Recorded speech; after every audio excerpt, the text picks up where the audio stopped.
కళ్యాణి, తినడానికి ఏమన్నా తీసుకురా, ఆకలిగా ఉంది. అసలు ఇంట్లో వండడానికి ఏమైనా ఉంటేనే కదా.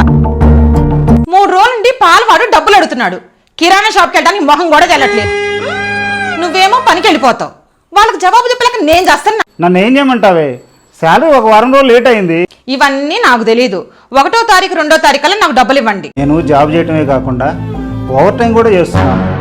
మగాడు ఎంతో కష్టపడి ఎన్నో టెన్షన్స్తో ఇంటికి వస్తాడు. ఇంటికి వచ్చాక భార్య ప్రశాంతంగా ఉండనివ్వకుండా గొడవ పెట్టుకుంటే ఎలాగే? మగాడు తన కోసమే కష్టపడడు, తన భార్య కోసం, తన పిల్లల కోసం, వాళ్ళ భవిష్యత్తు కోసం కష్టపడతాడు.